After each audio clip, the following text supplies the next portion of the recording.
Hey everyone, Andres for the Newsreel, back at you with yet another video, and this one giving you my summary, a condensed version of my experience 1 year later, or just over a year later, with the Samsung Galaxy S7 Edge, which is still an absolute gorgeous phone. I am not a fan of the Samsung Galaxy S8, truth be told. I don't like that it's taller, I don't like that it's narrower, and I don't like that it's even more slippery than this guy was, because for those of you that know, I've actually broken two of the Samsung Galaxy S7 Edges. Now the first one, which I'm leaving a video link description below to when I went to go repair said Samsung device at the Samsung Service Center in downtown Los Angeles, California. Back then there were only three service centers, one in LA, one in New Jersey, one in New York. Fantastic. Well, because it took forever that time, when I shattered this one, I actually mailed it into Samsung. So they charged me just a little more because it was shipping and all that.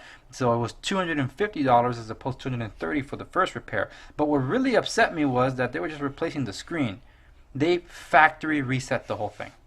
It's like, you didn't say you were going to do that. So that was really frustrating. I did not like that.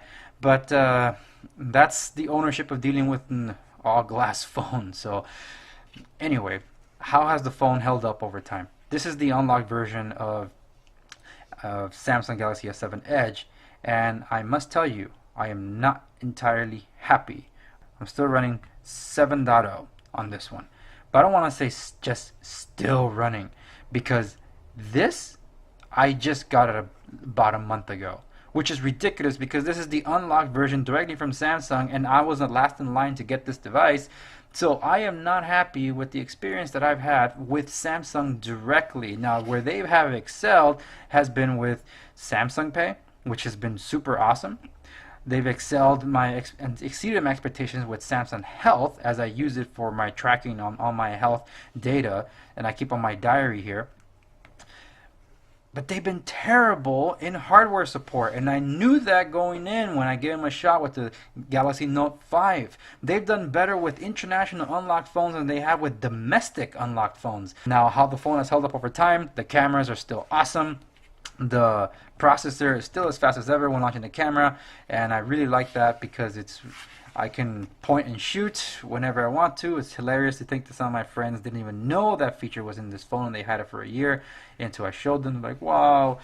Now, another gimmick what I did with the Edge display, the Edge screen was a gorgeous design choice, but this is a gimmick, so to speak. I use it, but I sometimes just forget it's there. I used to use it a lot more early on, but then over time I just kind of forgot about it and I stopped using it. Now I'm just like, okay, fine, just for the video I'll put something on it, but I just don't use the Edge display.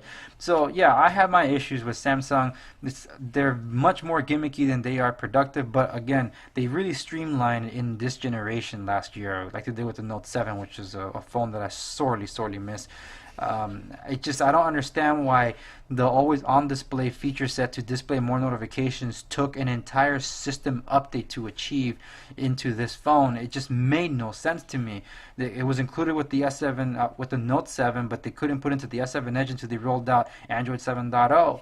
Now, one of the good things that I do love about 7.0 is the appearance of the blue light filter, which is very important to me because I have to stare at screens literally all day and night, and so this is just saving my eyesight, so I'm really happy about that.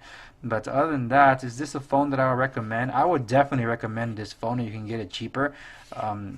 Compared to the S8, I still think this one's better because it has the bigger battery compared to the S8, unless you want to go with S8 Plus, but you're teetering on $830 range for a phone, which is ridiculous. And the screen remains beautiful, the cameras remain fast, and some of the best in the market even today.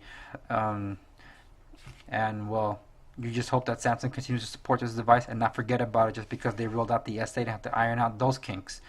But yeah, that's it. Those are my thoughts on the S7 Edge 1 year later. It's still worthwhile, I'd say, to go for it, especially if you're considering out there. And a runner up to this phone, if you're considering buying one of last year's devices, I would definitely consider the HTC 10 as well, especially since you'll do something more secure and solid with metal than it is with glass. Now, if you're not on Verizon like I am, then if you can get your hands on it, go for the OnePlus 3T or even the OnePlus 5 because it's cheaper than any of these two. Wow, I know.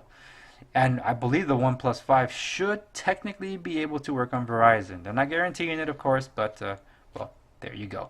So those are my thoughts and impressions on my Samsung Galaxy S7 Edge 1 year later.